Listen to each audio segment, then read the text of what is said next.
A Ucrânia está se mostrando difícil de ser conquistada pela Rússia, mas a diferença entre as forças militares é muito grande. Esse é o Visão Libertária, sua fonte de informações descentralizadas e distribuídas. Estamos acompanhando a heróica e eficaz resistência ucraniana. Apesar da Rússia ter um poderio militar muito superior, o avanço russo parece lento. Depois do avanço inicial no primeiro dia, que pode ser creditado ao fator surpresa, o exército russo não tem avançado tanto assim. Alguns atribuem isso ao cuidado dos russos para não causar perdas civis. Outros a problemas de logística russos, outros ainda a bravura dos soldados ucranianos ou dos civis ucranianos, o que tem atrapalhado as operações. Mas está claro para todos que a Rússia esperava ganhar essa guerra rapidamente. Ok, uma guerra a gente nunca sabe quanto tempo vai levar, alguma demora não é nada do outro mundo, mas nunca passou pela cabeça de ninguém a possibilidade da Ucrânia acabar ganhando esta guerra e expulsar os russos do seu território. Seria possível tal cenário? Bem, Camille Galiv, um cientista político americano, tem exatamente essa opinião. A Rússia vai perder esta guerra militarmente se a Ucrânia resistir mais de 10 dias ao ímpeto inicial russo. É possível vislumbrar nessa situação um contra-ataque e expulsão das tropas russas do território ucraniano. Resistir 10 dias significa resistir até a semana que vem. Embora eu me sinta cético com relação a isso, vale a pena ouvir os argumentos dele. Ele explica que a Ucrânia vai ganhar essa guerra da Rússia devido a 3 falhas na visão da maior parte das pessoas que acham que a Ucrânia não tem chances. Primeiro, porque o exército russo está sendo superestimado. Segundo, porque o exército ucraniano está sendo subestimado. Finalmente, porque as pessoas não entenderam exatamente a estratégia e os objetivos da Rússia. Nos números, o exército russo é absurdamente superior ao ucraniano. Tem muito mais conscritos, muito mais armas, muito mais de tudo, inclusive armas nucleares. Mas guerra, você sabe, não é jogo de trunfo, não basta um número maior. É preciso ver o que desses equipamentos todos podem funcionar na situação específica dessa guerra. E aqui começa um problema. O exército russo tem muito equipamento velho, muito cacareco, como inclusive eu já mencionei em outros vídeos. A opinião dele é a mesma que a minha, mas ele expande essa tese. A Rússia, de fato, experimentou uma modernização de suas forças armadas entre 2007 e 2012, quando o Ministério da Defesa russa estava sob o comando de Serdukov. Serdukov mexeu no vespeiro que eram as forças armadas russas depois do fim da União Soviética, lutou contra a corrupção que infestava as forças armadas, brigou contra fornecedores de armas por melhores preços e maior qualidade, brigou com toda a indústria armamentista russa por melhores condições. E nesse momento, de fato, conseguiu modernizar muito do armamento russo. O problema é que essas ações ríspidas fizeram com que ele perdesse sustentação política. Um monte de gente nas Forças Armadas não gostava dele. Estava muito satisfeito com o esquema anterior, cheio de corrupção, cheio de desvio de material. Um monte de magnatas russos também ficou brigado com ele. Afinal, era muito melhor antes, quando podiam ditar preços altos e entregar material porcaria. No final, só restou a Putin substituí-lo em 2012. E o substituiu por Shoigu, que é o ministro da Defesa desde então. Quem é Shoigu? Bem, ele é o único ministro que continuou ministro na Rússia desde o fim da União Soviética. Ele foi ministro de alguma coisa no governo russo desde o dia que Yeltsin tomou posse. Sobreviveu diferentes presidentes num ambiente político extremamente tóxico em que a maior parte dos ministros não dura mais do que um par de anos. Como ele fez isso? Ora, ele é conhecido por focar em propaganda e pouca exigência. Deixa os subordinados fazerem o que quiserem, desde que consigam entregar números bonitos no final. Nada de exigir qualidade, fim de corrupção,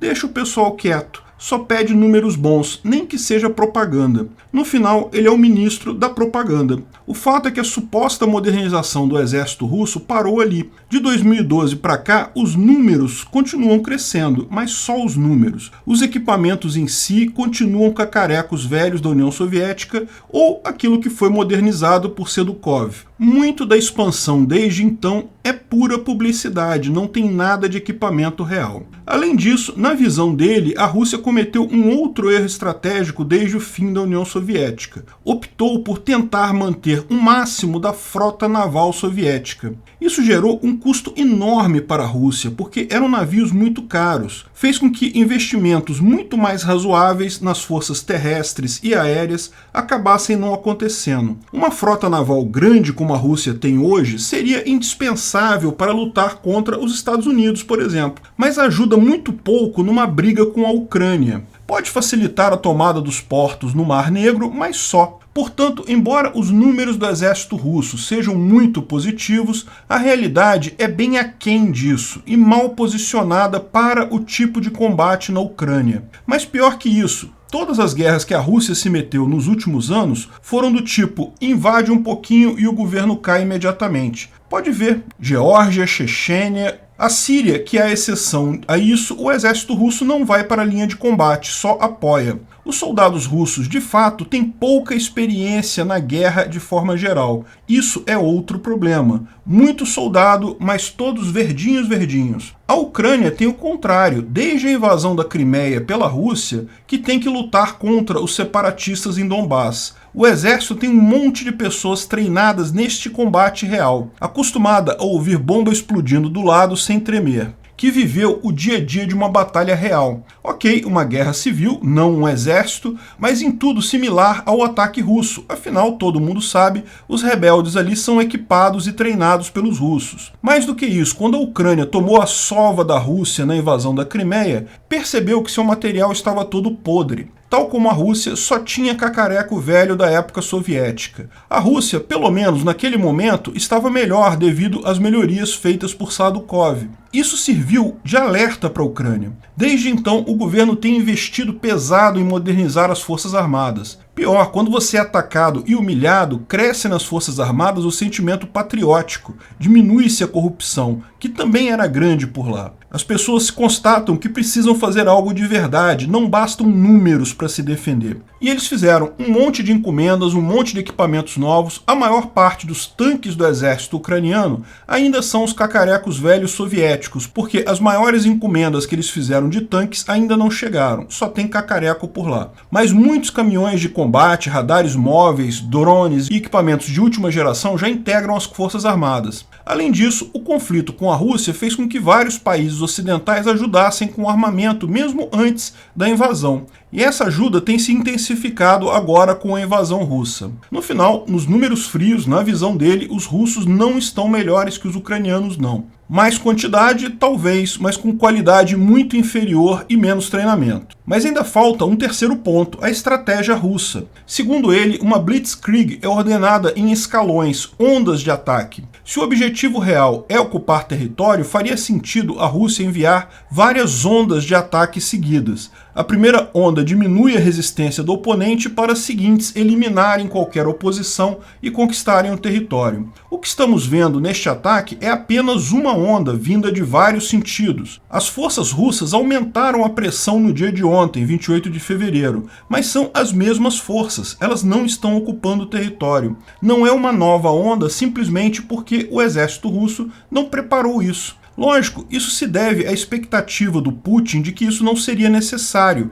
Ele achou que o governo cairia rápido. Como falamos no vídeo, a pressa de Putin ficou estampada na internet, sua motivação também. Ele não imaginou que haveria resistência. Portanto, para que fazer toda a logística tão mais complexa de um ataque em ondas? Manda tudo de uma vez para intimidar, o governo cai, trabalho resolvido. Também fica claro essa estratégia devido ao foco em Kiev. O maior comboio de tanques e forças russas se desloca para lá neste momento. Claramente um movimento de intimidação, não estratégico de ocupação. O problema é que o governo ucraniano pode se mudar de cidade. Todos os governos têm planos para isso. A intimidação russa matando civis em Kiev pode sair pela culatra. Não intimidar o governo, apenas vender ao mundo uma imagem de cruel matador de civis. Como se não bastasse, uma das armas mais importantes da Rússia, a propaganda, parece ter sido pega no contrapé. Novamente, esperavam que a coisa fosse rápida. Embora estejam usando claramente contra-informação na internet,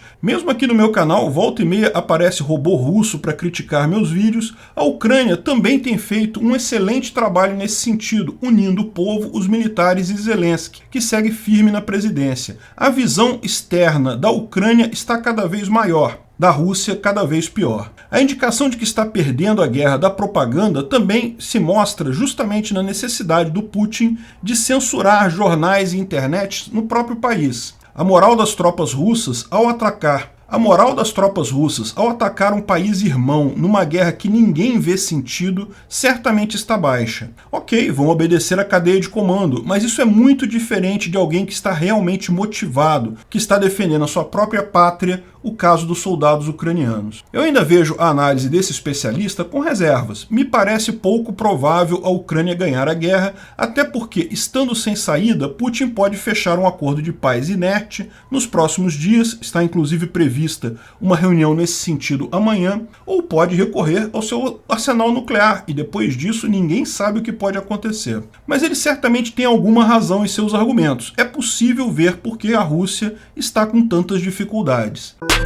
Obrigado pela audiência. Esse vídeo foi um oferecimento de armataweb.com, cloud e serviços de data center, 100% de compromisso com a satisfação e privacidade dos clientes. Aceitamos Bitcoin. Veja o link na descrição do vídeo. Se você gostou desse vídeo, clique no like e compartilhe ele em suas redes sociais. Se inscreva no canal para nos ajudar, clicando no botão vermelho abaixo. Se quiser ser avisado de novos vídeos, clique no sininho ao lado. Se você quiser comprar camisas e outros itens do Visão Libertária, veja nossos itens no site Pimenta no Café, pimentanocafé.com.br/Visão Libertária, tudo junto sem acento, ou clique no link da descrição. Até a próxima!